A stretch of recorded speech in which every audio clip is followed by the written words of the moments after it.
हाय दोस्तों, मैं हूं आपका एसके और आज हम बात करने वाले हैं एक नए टॉपिक बेसिकली डीआरडीओ के बारे में। तो यहाँ पर ही हम बात करेंगे कि बहुत सारे जो कन्फ्यूजन जो है आप डीआरडीओ जब फॉर्म भर रहे हो, खासकर जो फ्रेशर कैंडिडेट है जो कभी डीआरडीओ का फॉर्म नहीं भरे हैं उनके लिए मैं बता रहा हूँ, ठीक है, कि क्या क्या क्वेश्चन जो दिमाग में चल रहे थे उनको मैं दूर करने वाला हूँ। यहाँ पर सारे क्वेश्चन मैंने लिख दिया हूँ, हर एक का मतलब मैं जवाब दूंगा, ठीक है। अगर इसके बावजूद भी अगर कुछ क्वेश्चन छूट जाता है, ठीक है, एस्केप हो जाता है, तो आप कमेंट सेक्शन में हमें राइट डाउन करके पूछ सकते हैं कि सर इसका क्या हो सकता है, नहीं हो सकता, ओके व्हाटएवर। तो जैसे कि एक क्वेश्चन है, एवरी सब्जेक्ट जो जैसे कि टायर 1 में हमारा 4-5 सब्जेक्ट है, मैथ है, रीजनिंग, इंग्लिश है, तो क्या सभी सब्जेक्ट में पास होना है या नहीं होना, इस संबंध में हम लोग बात करेंगे। फिर क्या बीटेक एमसीए जो एमएससी वाले लोग हैं तो उनको वो फॉर्म भर सकते हैं या नहीं भर सकते हैं, हम उसके बारे में बात करें। जैसे कुछ लोग हैं कि स्टडी कर रहे हैं, अभी तो बीटेक कंप्लीट नहीं हुआ बट नाउ इन स्टडी, तो क्या वो लोग फॉर्म भर सकते हैं या नहीं भर सकते हैं, उसके संबंध में भी बात करेंगे। फिर टायर 1 टायर 2 का जो मेरिट बेस है, क्या ये स्क्रीनिंग पर्पस है, टायर 2 में किस पे मेरिट बनता है, इसमें बात करेंगे। फिर ये पर्पस ऑफ टायर 1 2 टायर 2 ये लोग का क्या पर्पस है बेसिकली, इसके बारे में बात करेंगे। पोस्टिंग ऑफ लोकेशन, ठीक है, क्या है इसका पोस्टिंग, इसके संबंध में भी हम लोग बात करेंगे। फिर एक cut off marks of previous year, actually previous year का जो कट ऑफ मार्क्स है, मतलब 2019 में जो एग्ज़ाम हुआ था, नहीं 2000 शायद 19 में ही हुआ था, 2018 में जो एग्ज़ाम हुआ था इसका, उसमें क्या कट ऑफ था उसके लिए मैं बात करूँगा। And when will be tyre 1 exam conducted, जो इस बार जो वैकेंसी है 2022 का, इसमें टायर 1 का एग्ज़ाम कब होने के चांस है, ठीक है। और how much time will you taken tyre 2 exam, अगर टायर 1 होता है तो उसके बाद टायर 2 के लिए कितने एग्ज़ाम टाइम देते हैं, ठीक है। फिर है कि what are the my mistake, जैसे मैं बताया था क्या मिस्टेक थी कि जो मैं नहीं कर पाया सिलेक्ट। फिर मैं बात करूँ time is enough for tyre 1 exam, जो टायर 1 में एग्ज़ाम इस बार जो रिड्यूस किए हैं क्या वो इनफ है, इसके बारे में बात करेंगे। फिर एक बात करें really good job for diploma, क्या डिप्लोमा और बीएससी वाले के लिए गुड जॉब है, इसमें बात करेंगे, ओके। तो सबसे पहले स्टार्ट करते हैं। हाँ, और एक चीज़ मैं आपको बताना चाहता हूँ कि अगर आप चैनल पर नए हैं तो आप टेलीग्राम चैनल ज्वाइन कर लीजिए। वहाँ पर क्या होता है कि मैं हर एक वीडियो को हर एक चीज़ का इन्फॉर्मेशन वहाँ नहीं दे सकता, तो मैं कभी कभी जो शॉर्ट नोटिस होता है या फिर जो आपका पीडीएफ फॉर्म में जो भी आता है वो चीज़ मैं वहाँ शेयर कर देता हूँ, ठीक है। तो उसके लिए आपको करना क्या है,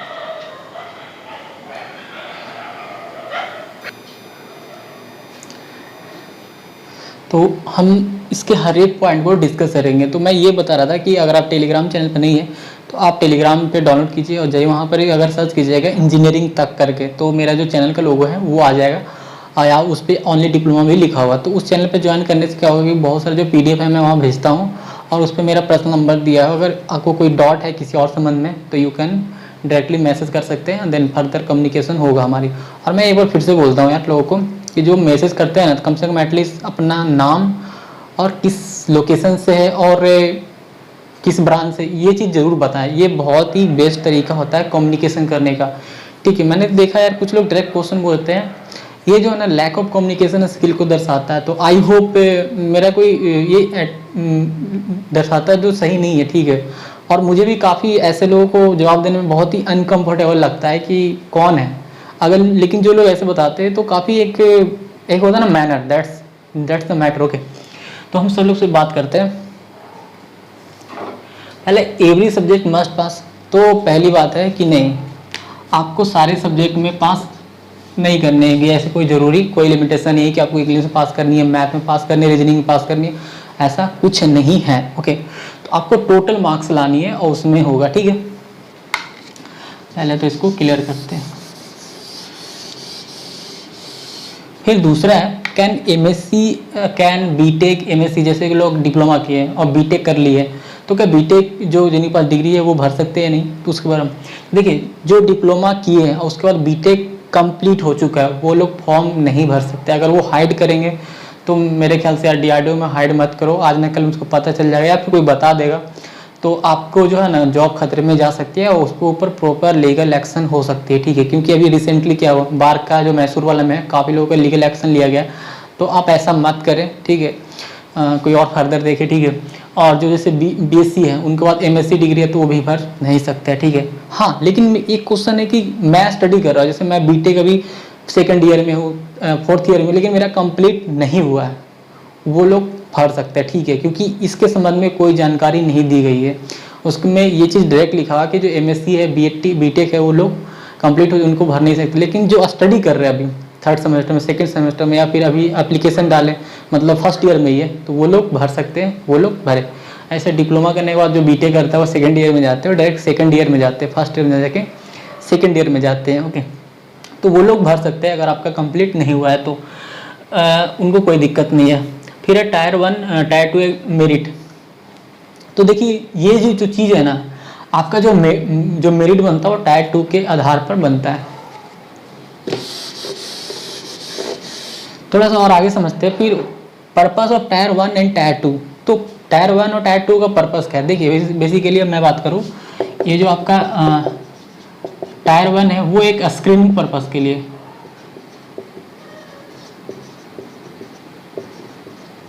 स्क्रीनिंग पर्पस, ठीक है। स्क्रीनिंग पर्पस का मतलब कि बहुत सारे, देखिए टोटल 1000 के आसपास का वैकेंसी है, तो इसमें करीब मेरे ख्याल से लाखों लोग भरेंगे, 10 लाख भी में भी फॉर्म आ सकता है, इसमें कोई बड़ी बात नहीं है। 10 लाख तो नहीं हो सकता, लेकिन मे भी हो भी सकता है। तो इतने सारे लोगों को जो एक स्क्रीनिंग होता है ना, वो है कि बस छांटना है, ठीक है। और फर्दर जो सेकंड जो मेरिट बनता है वो सेकंड में बनता है, ये चीज़ ध्यान रखिएगा। और हाँ, एक चीज़ मैं बता दे रहा हूँ, आप चाहे डिप्लोमा में कोई भी ब्रांच से हो, या फिर कोई भी ब्रांच से हो, या फिर BSc डिग्री, बैचलर डिग्री के कोई भी ब्रांच से हो, सबका जो सिलेबस है टायर 1 के लिए सेम होगा। और ITI वाले के लिए भी सारे ब्रांच के लिए टायर 1 में सब सेम होगा। ऐसे बेसिकली हम ITI वाले के लिए दूसरे वीडियो में बात करेंगे, ठीक है। तो ये चीज़ बेफिक्र रहिए कि ऐसा नहीं कि केमिकल है, मैकेनिकल है, उनका तो सब अलग अलग होगा, नहीं, वो सब का सिलेबस सेम होगा और सब सेम होगा, ठीक है। हाँ, ये होता है कि क्योंकि नंबर ऑफ कैंडिडेट जो है ना काफ़ी ज़्यादा है, जो नंबर ऑफ कैंडिडेट है वो काफ़ी ज़्यादा है, तो ऐसा होता है कि कभी कभी एक मंथ मतलब 15 दिन ऐसा कुछ चलता है यार। मेरे ख्याल से पिछली बार 1 सप्ताह 2 सप्ताह ऐसा कुछ चलते रहता है एग्ज़ाम, क्योंकि बहुत सारे सेंटर पे लगातार एग्ज़ाम होते हैं, तो 15 से 20 दिन लगातार इसका एग्ज़ाम चलता है, जैसे कि रेलवे का होता है ना, उसी तरह से। और एक दूसरा एक चीज़ है ना, वो बहुत ज़्यादा इंपॉर्टेंट है, पोस्टिंग ऑफ लोकेशन। आपका जो पोस्टिंग होगा, बाय द वे सेलेक्ट कर लेते हैं, तो जो पोस्टिंग है उसका लोकेशन क्या होगा। तो देखिए जो फॉर्म भर रहे हैं उसमें पूछा जाता है कि आपका कहाँ कहाँ, तो आप जो प्रेफरेंसेस है ना बहुत ही सोच समझ के डालिएगा। अगर आप पहली बार अगर भाईजैक डाल दिए तो आपको पहली बार में भाईजैक ही मिलने के चांसेस ज़्यादा होगा। तो आप जो प्रेफरेंसेस है ना सोच समझ के डालिएगा, उसमें जितने प्रेफरेंस ऑप्शन रहेंगे सारे पूछ रहेंगे, ठीक है। दूसरा है cut off marks of previous year. तो ये जो है ना depend on branch and number of seat available their branch. देखिए जैसे मैं बात करूं, मैं केमिकल बैकग्राउंड से हूं, केमिकल इंजीनियर बैकग्राउंड से, तो केमिकल में जो पिछले साल का जो आपका कट ऑफ गया था वो 95 गया था OBC के लिए, ठीक है। और अब 4-5 मार्क्स के मान लीजिए डाउन मान लीजिए हो सकता है SC/ST के लिए गया होगा, और 2-3 मार्क्स ज़्यादा होगा जनरल के लिए, मतलब ठीक है। अब बेसिकली मैं बात करूँ तो पिछले साल जो ना टोटल नंबर ऑफ क्वेश्चन जो था वो 150 के था अराउंड, ठीक है, और 150 के आसपास आपका मार्क्स भी था, ओके। तो उस समय इतना था, लेकिन इस बार जो है आपका जो क्वेश्चन है वो 120 है, और 120 आपका टाइमिंग मतलब नहीं, आपका शायद 100 क्वेश्चन है ऐसा कुछ है, उसके बारे में बताऊंगा। तो इस बार रिड्यूस किया गया है, तो जो नंबर ऑफ जो क्वेश्चन है पिछली बार 150 था उसको घटा के 120 के आसपास किया गया है, ठीक है। तो इससे ऐसा नहीं कि अगर आप मेरे ख्याल से अगर आप 95 स्कोर करते हैं इट्स ए गुड, और आपका तो सिलेक्शन होना पक्का है। तो इस बार जो सीटें हैं वो काफ़ी ज़्यादा भी है, पिछले बार से भी इस बार सीटें जो हैं काफ़ी ज़्यादा हो सकते अदर ब्रांच में आपका कम हो, मतलब जैसे पहले आता था उसी तरह से। लेकिन जो केमिकल में बात करूँ तो पिछले बार 13 सीट था, तब आया था 95, बट इस बार 35-36 के अराउंड है, तो आपका जो कट ऑफ हो सकता है कि डाउन हो के 65 या 70 भी आ सकता है, मे बी, मोस्ट प्रोबली। तो मेरे ख्याल से आपको जो है ना मार्क्स से हमेशा 70% से ज़्यादा ही लाना होगा। अगर आप 70% से ज़्यादा लाते हैं, 75 के अराउंड, तो आपको सिलेक्शन निश्चित है। तो ये चीज़ ध्यान रखिए। हाँ, बीएससी डिग्री में भी, बैचलर डिग्री में भी सबका क्वेश्चन सेम होने वाला है, क्योंकि आपका एक बात मैं बता रहा हूँ, जिसका पहला दिन एग्जाम हुआ, जैसे मान लेते 20 तारीख का एग्जाम स्टार्ट होता है, ओके, तो 20 तारीख एग्जाम हुआ, तो आप उनसे क्वेश्चन पूछ सकते हैं कि किस टाइप का क्वेश्चन आ रहा है, और सेम टू सेम वैसे पैटर्न आएगा। देखिए, जैसे कि मैं बता रहा हूँ, मेरे इसमें से क्वेश्चन पूछा गया था कि भारत जो है पहला जो चंद्रयान भेजा गया था वो कब भेजा गया था भारत का पहला, तो वो था 2008 में भेजा था, ठीक है, पहला चंद्रयान। तो अब ऐसा नहीं है कि कुछ बहुत डिफरेंट पूछ दिया। तो इसका कहने का मतलब हुआ कि आपको स्पेस से रिलेटेड एक क्वेश्चन ध्यान में रखना है, समझ रहे बात। तो इस टाइप का क्वेश्चन अगर कोई बायो से पूछा है, तो इसका मतलब है कि बायो से सर्टेनली पूछने वाला है उसको भी, ये बहुत ज़्यादा चांसेस है, क्योंकि ये चीज़ मैं देखा था सिमिलरिटी। अगर आपके कोई फ्रेंड, अगर कोई जिनका एग्जाम पहले है, तो आप पूछ सकते हैं, लेकिन कभी पूछने का दिक्कत भी होता है, कुछ लोग बहुत ज़्यादा घबरा जाते हैं, तो ऐसा नहीं करना है। थोड़ा सा उनसे मैचिंग क्वेश्चन होगा, बाकी जो मैथ का जो पैटर्न होता है, ये सब क्वेश्चन डिफरेंट रहेंगे, लेकिन जो पैटर्न है ना वो सेम ही रहते हैं, ओके। तो इस चीज़ का बेफिक्र रहिए।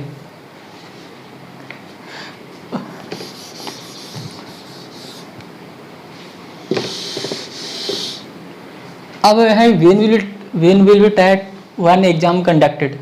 तो देखिए, आपका जो टायर 1 है वो एग्ज़ाम कब होगा, ठीक है, ये बहुत ही नॉर्मल सी बात है।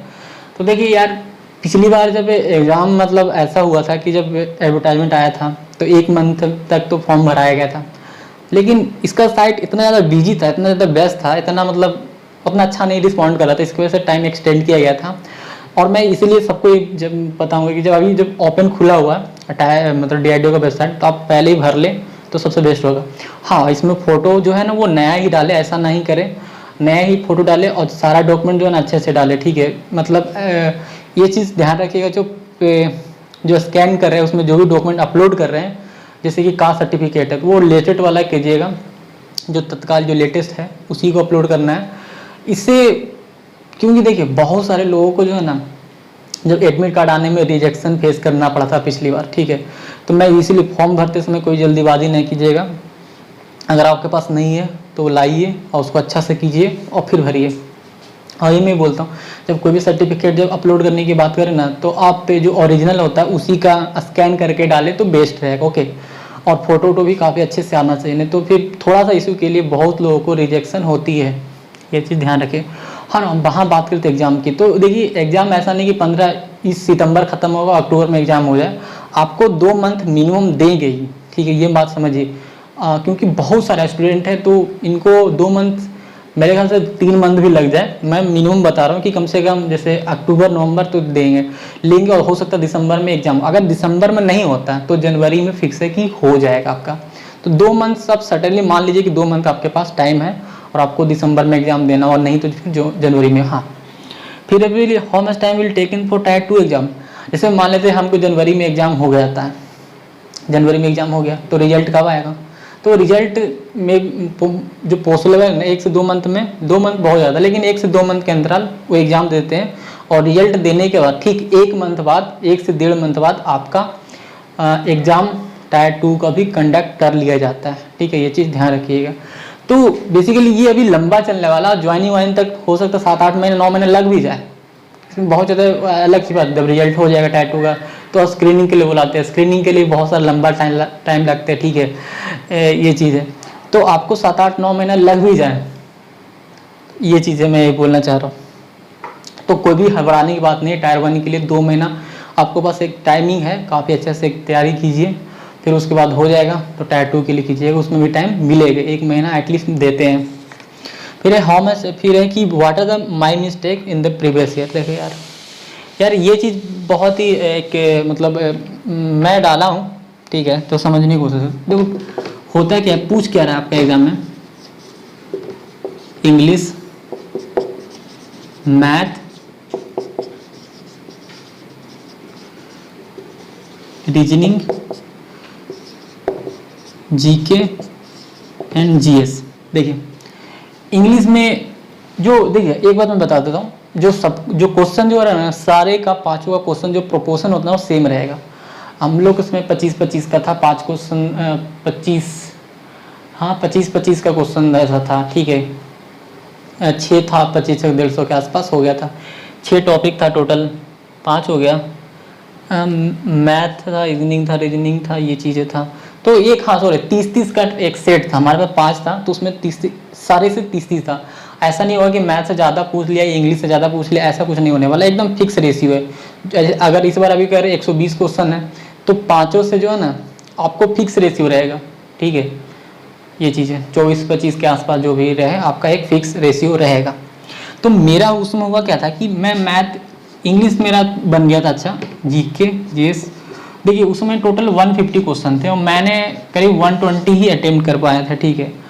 एक्चुअली देखो, आपको डिफाइन करना होगा, 5 सब्जेक्ट है तो आपको कम से कम 4 में जो ना आपको अच्छे से आने चाहिए। तो मेरा क्या दिक्कत हुआ कि मैं इंग्लिश बना लिया, जीके बना लिया, और जीएस भी बना लिया, ये चीज़ बहुत अच्छे से बना लिया, ठीक है। मतलब ये नहीं बोल सकता कि मैं 30 में 30 ला रहा हूँ, लेकिन हाँ एक अच्छा कॉम्बिनेशन था जो मैं बना ली, क्योंकि मैं थोड़ा इंग्लिश में ठीक था और वो अच्छे मार्क्स हमको स्कोर कर दिए थे। जीके जीएस भी अच्छा था तो वो स्कोर कर दिए, लेकिन हम मार्क खा गए मैथ और रीजनिंग में। मेरा मैथ रीजनिंग, मैं पढ़ता ही नहीं हूँ मैथ रीजनिंग में, सच बताऊँ अगर आप मुझसे कुछ क्वेश्चन पूछते तो मैथ रीजनिंग से मैं इग्नोर कर लूँगा, मैं पढ़ता ही नहीं हूँ, ठीक है। तो ऐसा नहीं कि मैं छोटा मोटा चीज़ें नहीं जानता हूँ, लेकिन हाँ जो मैथ और क्वेश्चन तो काफ़ी ईजी थे यार, मतलब छोटे छोटे क्वेश्चन को लेके कि इतना कितना परसेंट कितना, कोई बहुत ही ईजी लेवल, ये स्क्रीनिंग पर्पस के लिए होता था। पर दिक्कत ये था कि मैं मैथ की प्रैक्टिस ही नहीं करता, तो छोटी छोटी चीज़ें हमको बहुत भारी लगता और मैं कंफ्यूज, कभी कभी बन भी जाता ना तो मुझे लगता आंसर गलत आ जाता था। तो ये एक चीज़ें था। तो मैं ये बोलूँगा कि आप लोगों को कम से कम एटलीस्ट 4 सब्जेक्ट में ना मास्टरी हासिल करना हो। 4 सब्जेक्ट में, 5 तो नहीं, लेकिन हाँ आपको जो, अगर सपोज इंग्लिश खराब लगता मतलब अच्छा नहीं है तो आप इग्नोर कर सकते, लेकिन बाकी 4 में जो ना आपकी पकड़ मजबूत होनी चाहिए। अगर 4 में पकड़ अच्छी है तो आपका सिलेक्शन होना श्योर है। तो मैं ये बोलूँगा कि आप एगो को इग्नोर करें, लेकिन बाकी 4 का बहुत अच्छे से करें। अगर आपको इंग्लिश नहीं अच्छा लग रही है, जस्ट लीव इट, आप इग्नोर कर दें, कोई दिक्कत, क्योंकि यहाँ पर कोई नेगेटिव मार्किंग नहीं है, वो मैं बता दे रहा हूँ, नो नेगेटिव मार्किंग।